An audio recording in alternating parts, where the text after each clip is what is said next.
welcome back to my channel. It's your boy D Dyson, Percy Jackson and the Olympians, episode 7. We finally get down to the underworld as we start off where they're trying to get down to the secret passages that Hermes has told them about. So they run across, is it Procrusteus? And they just call him Krusty, which is Percy's half-brother, as he is also the son of Poseidon, and he was in charge of keeping travelers away, or basically killing them as they got close to try to get to the underworld. So he was in their way where they meet up, and it's like an old bed shop, and he's trying to sell beds. You already tell this guy was creepy. He was a creepy old guy, and as they try to talk to him, like, please, I need to get down there. He's still trying to lure Percy in on the bed to be like, to get wrapped up. So Annabeth is already wearing the hidden cloak and pushes him on the bed, and it wraps him in there where he stays shut. So as they go in the back, they finally find the passage to the underworld. So as they get down to the underworld, it's a long, long line. It's all smoky. It's like a mountain. It's a whole bunch of people. They're just all weary, dreary, just hurt, regretful. And they're just in line trying to get down there as they're talking like, yeah, excuse me. They run across one of those, like, I want to say like a demon type of guy. He was just like, you know, like, hey, you're not dead. Why you down here? That type of stuff. So as they try to get him the drachmas, he calls for, I call him Fluffy. He's like Crustaceous, something like that. But I call him Fluffy, the three-head dog that's off of Harry Potter.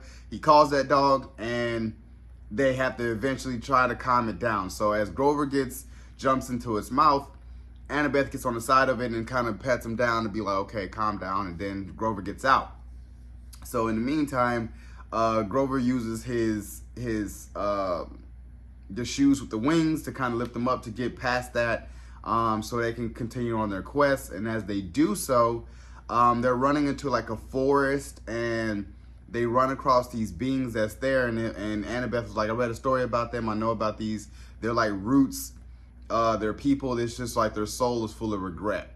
So as they kind of looking at that, they kind of hear the three-headed dog coming back, and then Annabeth gets her leg wrapped up, and it's like Grover asks her, like, how's this even possible? Like, what do you regret? And they're just like looking at each other like, So I'm like, she may have another secret that she may be hiding from them to be like, yeah, I do regret something. But in turn, as Fluffy comes, she uses her thing to get out of there. So now they're kind of heading out, and they get past that, and they get into the desert, and as Grover's shoes is trying to alert him to fly away, they take him off, and then as Percy pulls Grover down, they hear a huge metal clank from his backpack. Turns out it's the Master Bolt. So Percy has been having the Master Bolt, and he was like, where'd you get that from? Why'd you have it? And he was like, Ares gave it to me. So they're under the impression that Ares and Hades are working together. So he's kind of like, what the hell's going on? So as we get up to Hades' palace, and I like the fact that Hades and Poseidon in here are played by like normal guys. It's not no high celebrity actor. They're like just regular guys. And he was like, hey, you know, you want pomegranate juice and some snacks? He was like, oh yeah, I want to get down to business. So Hades is, I don't know if Hades is trying to trick them to wanting the Master Bolt, or really like, hey, I don't want that. That's not what I'm really after. I am after my helm to get my powers back. So it's in a position where he's like, well, yeah, let me get the Master Bolt, because if my dad's about to wake up, then yeah, I'm gonna need that.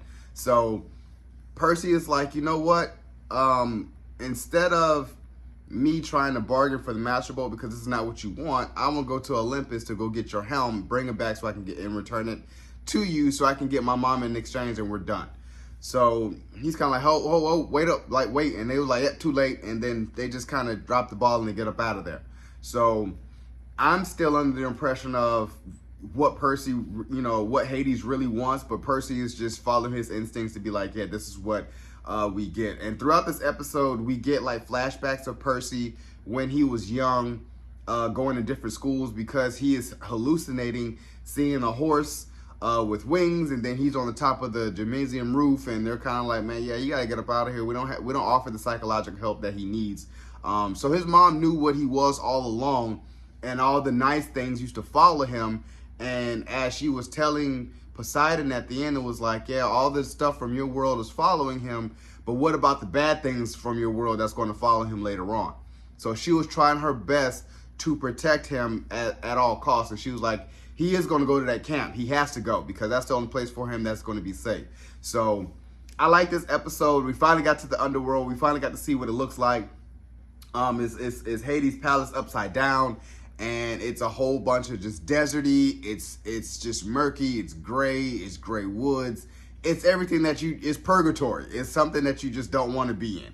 And you can tell. So I was telling myself, I'm like, I like how, like, again, the story delves away from Percy Jackson and Lightning Thief, but it still is grounded in realism of this really could happen if this was really a journey for a demigod. And I'm here for it. So, you guys enjoyed my review of episode 7 of Percy Jackson and the Olympians. Subscribe to my channel, post a comment down below, and like the video. It's your boy, D. Dyson. Peace.